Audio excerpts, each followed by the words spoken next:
on at night. The phone, make sure the kids hear words. It makes no sense. We gotta, it's just, but you gotta, I mean, we gotta reassure, look, it makes no sense. And in addition to that, we have to make sure that we are in a position that we are. It makes no sense. We choose unity over division. We choose science over fiction. We choose truth over facts. That's like just flat out acknowledging. We've been doing everything we can do to keep Biden from being the nominee, and guess what? We tried it in Iraq. It's not working, so now we're going to try, in Iran? Excuse me. We tried in Ukraine. The Senate, as of 10 minutes before I got in this call, this for the program,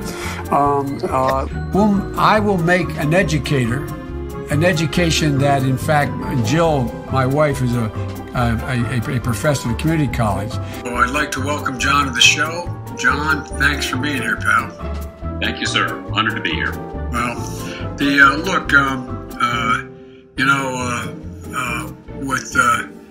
the fact is that there's a lot going on. I don't know even where to begin this, but being part of the Soul of the Nation Saturday. Thank you for tuning in tonight, and thank all the folks you heard from earlier in the beginning of this event. The reason why we lost the Congress in 2016 was because of Obamacare, remember? And by the way, it probably was. People didn't know what it was. My granddaughter, my other three granddaughters are down in Dubuque with my wife Jill, and so in Des Moines. I'm in Dubuque, in Des Moines, and with my wife Jill. 3,900 of them right here in the state of South Carolina. Thank you. Thanks for your time. Please come back in less than 13 years, sir. All right, Chuck. Thank you very much. All right. It's Chris, but anyway. Chris. I just did Chris. No, I just did Chuck. What is the Whataburger of Delaware or Philadelphia? What's the Geno's?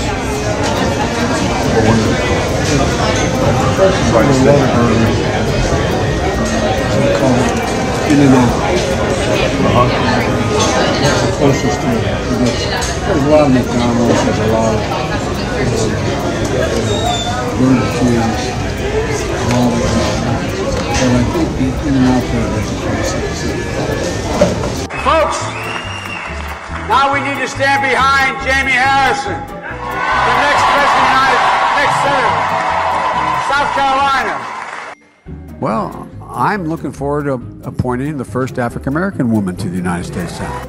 You get a tax break for a racehorse. Why in God's name couldn't we provide a $8,000 tax credit for everybody who has child care costs?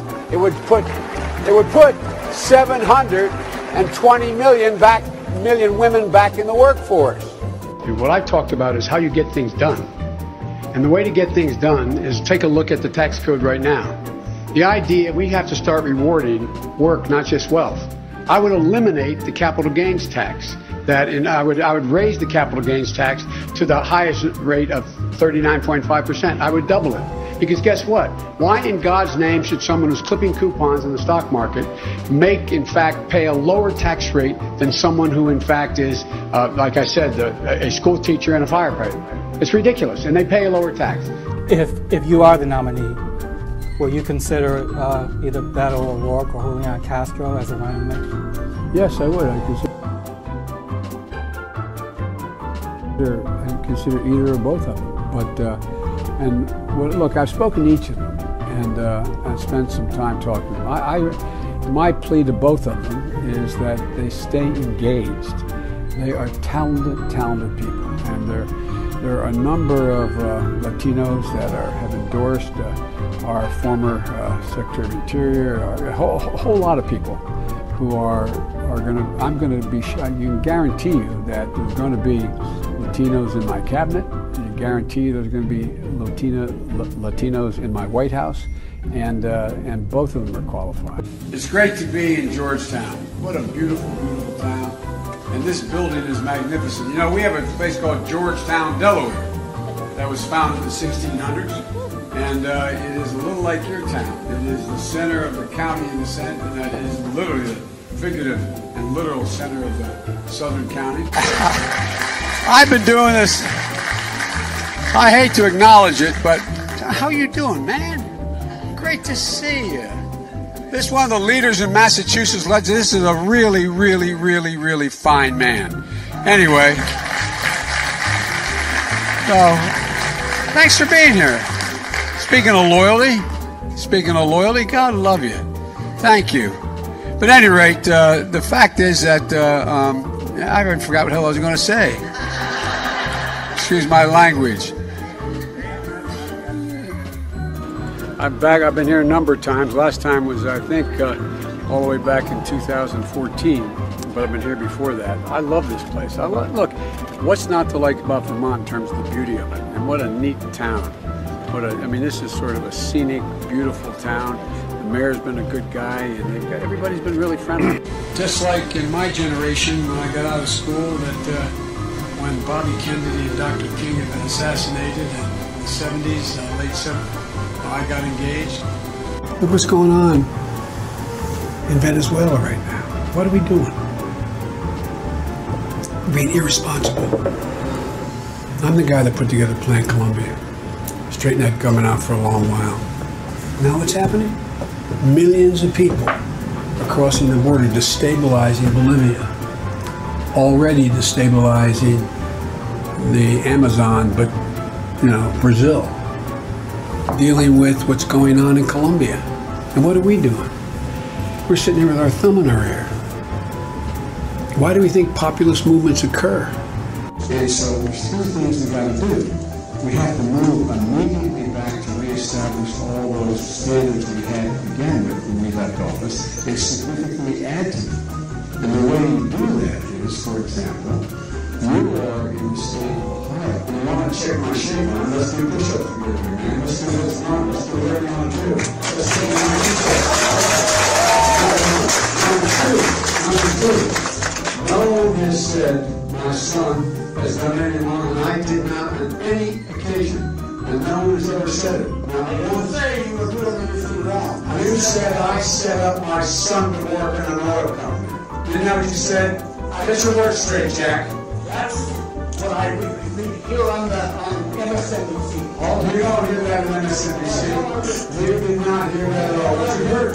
Look, okay, I'm not going to get around with you, man. No, I don't want to. Well, yeah, you do, but, look, here's the deal.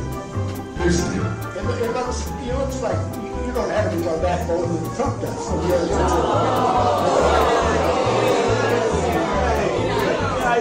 Let him talk. Any other questions? Yeah, all right. I'm not voting. Well, I knew you weren't, man. You think I thought you stand with both of you? You're too old to go for it. Because, look, the fact is that there's a lot of things of speeches I've made, positions I've taken, interviews that I did overseas with people, all of those things relating to my job. And the idea that they would all be made public in the fact while I was running for public office, they could be really taken out of context. Their papers are position papers. They are documents that existed and that when I, for example, when I met with Putin or when I met with whomever, and all of that to be fodder in a campaign at this time, I don't know of anybody who's done anything like that. And so the National Archives is the only place there would be anything having to do with personnel records. There are no personnel records in the Biden papers at the university. So, personnel records aside, are you certain there was nothing about Tara Reid in those records? And if so, I am absolutely certain. Why not approve a search of her name in those records? Approve a search of her name? Yes, and reveal anything that might be related to Tara Reid in the University of Delaware records. There is nothing. They wouldn't. They're not there. And if they, I don't understand the point you're trying to make. The point there I'm are trying no to make personnel is that records you by are, definition. The point I'm trying to make is that you are approving and actually calling for a search of the National Archives records of anything pertaining to Tara Reid. I'm asking why not do the same in the University of Delaware records, which have raised questions because they were supposed to be revealed to the public and then they were sealed for a longer period of time. Why not do it for both sets of records? Because the material in the University of Delaware has no personnel files, but it does have a lot of confidential conversations that I had with the president about a particular issue, that I had with the heads of state of other places, that would not be something that would be revealed while I was in public office or while I was seeking public office. It just stands to reason, to the best of my knowledge, no one else has done that either. I'm just talking about her name, not anybody else in those records. A search for that.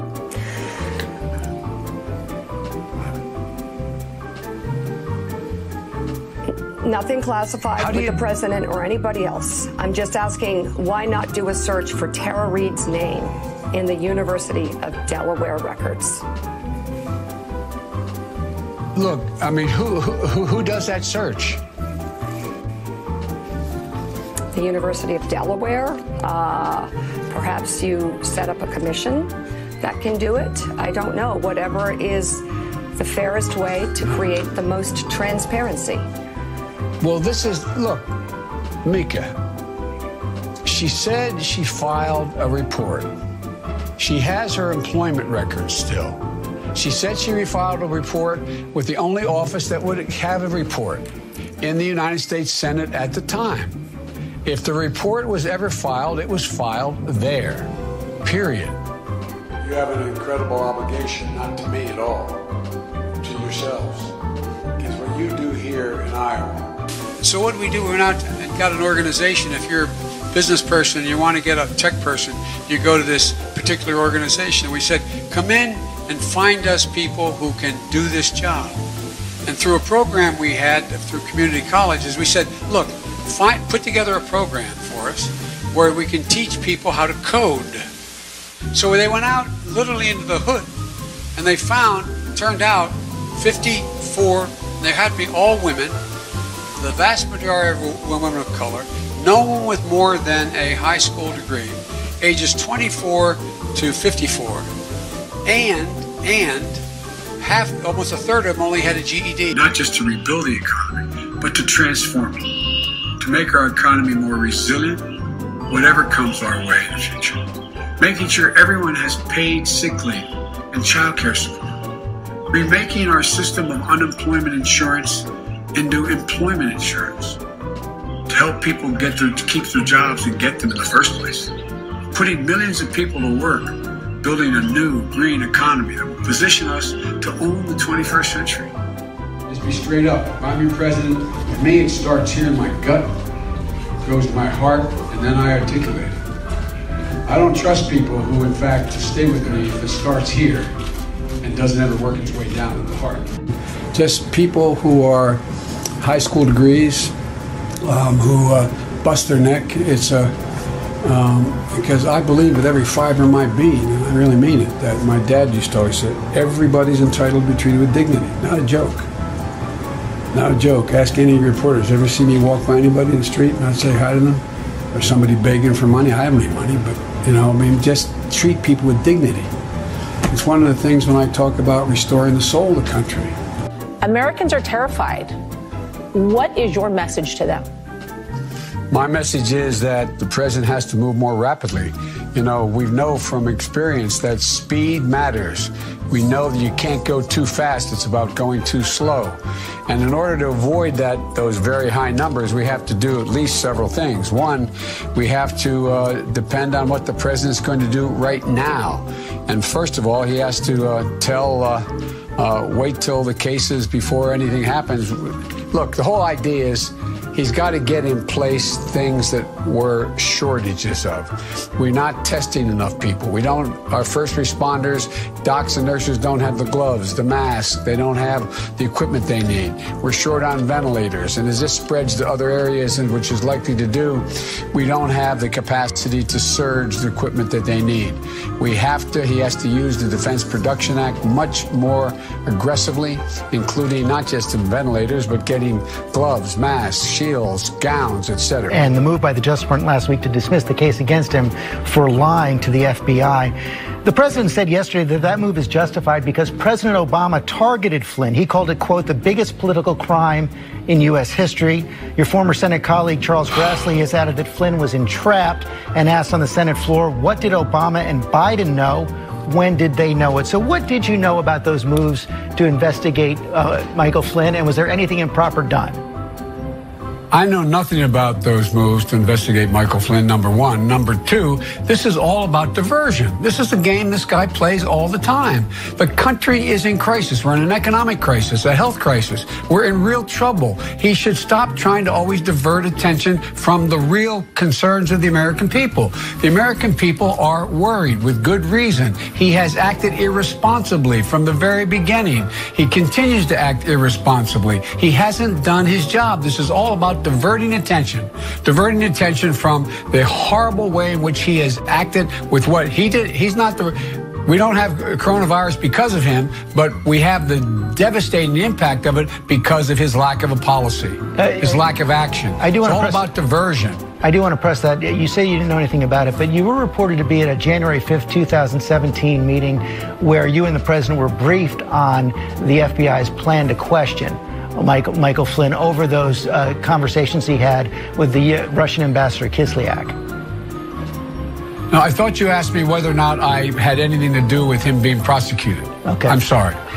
I was aware that they asked for an investigation, but that's all I know about it, and I don't think anything else. Look.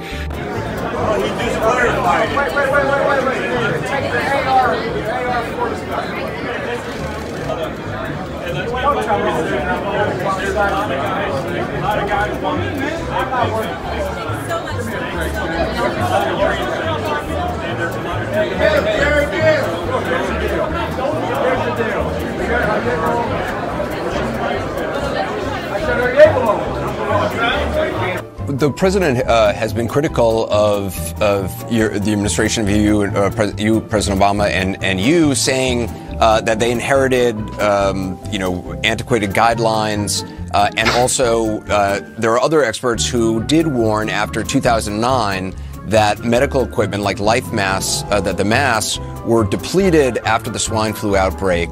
Should the Obama administration have done more to replenish the supplies in preparation for future outbreaks? Well, we spent a lot of time. I was not part of it. We have to make sure everyone has access to maintain affordable health insurance coverage. We should be making it easier, not harder, to make sure make sense to, I'll put it another way. It makes no sense. Did Senator Sanders provide input on a possible VP pick? No, he didn't. But as I said, the context was not was I talking to him about who I should pick or whether I should pick. It's anything like that. Look, Bernie has an incredible following. Bernie's one of probably a half a dozen people in American history who may not be the nominee, but has had an impact on American politics in a significant way, in a positive way. And so if I'm the nominee, I can tell you one thing. I would very much want Bernie to be part of the journey, not as a vice presidential nominee, but just engaging in all the things that he's worked so hard to do, many of which I agree with. Well, look, what I have been saying is that he's moving too slow. The virus is not his fault.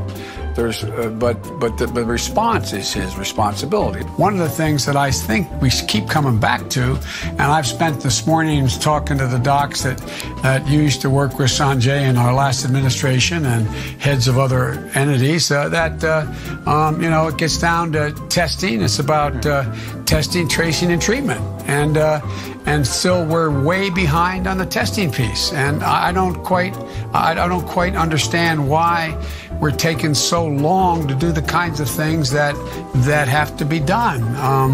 You know, there's during World War II, you know, where Roosevelt came up with a thing that you know, was totally different than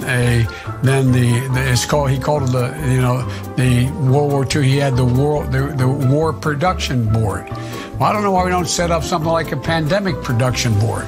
Is there a point where Bernie Sanders is no longer playing a productive role in this Democratic primary? Well, look, Bernie Sanders has poured his heart and soul into this campaign. He has moved the ball along on a number of issues that relate to what government's responsibilities are. And I think it's up to Bernie to make the judgment whether or not he should stay in the race or not stay in the race. It's not my judgment to make for him. But I think he's had a real impact. He's brought a lot of people into the process that weren't in it before. And so I think it's a tough decision for Bernie to make. And so science matters. And all Dale's been saying, Governor Wolf, is listen to the scientists. I've been able to also pick up the